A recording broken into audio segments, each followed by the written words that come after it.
For the fourth time in less than a year and a half, these three are together. Russian President Vladimir Putin, Iranian President Hassan Rouhani, and Turkish President Recep Tayyip Erdogan discussed Syria, what has already been achieved, and the way forward.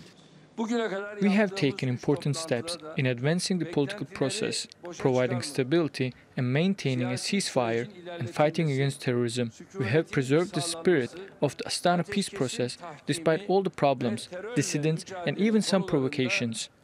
While we try to stop bloodshed in Syria, others try to keep fighting. The Astana platform has been the most successful enterprise in producing concrete solutions. They agreed that UN-designated terrorist groups should be cleared from Syria's Idlib province. But that is proving problematic, with extremist groups recently gaining ground. President Putin was clear here that Idlib must be cleared of terrorists. President Erdogan says Syria's Bashar al-Assad also needs to abide by ceasefire agreements in Idlib.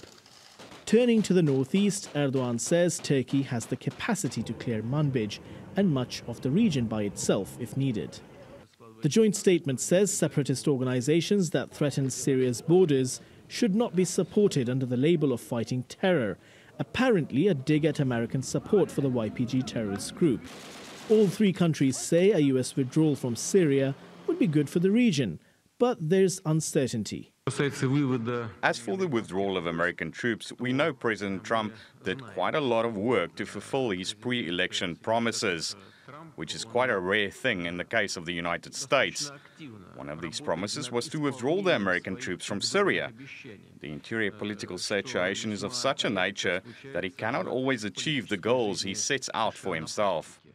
But the Iranian president says the problem is not just about Donald Trump.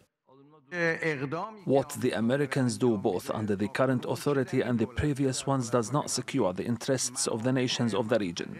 What we want is for the United States to review its politics in the region. The three leaders agreed to speed up the formation of a constitutional committee that would draft Syria's post-war constitution. Putin said the regional countries should accept the regime in Syria, and at the same time, Bashar al-Assad should provide guarantees for the safety of Syrians. Clearly, the role of Assad in any future setup remains one of the hotly contested issues. The three sides say mutual differences are no secret. But as President Erdogan puts it, having crossed the sea, one should not end up drowning in a small stream. Hasan Abdullah, TRT World, Sochi, Russia.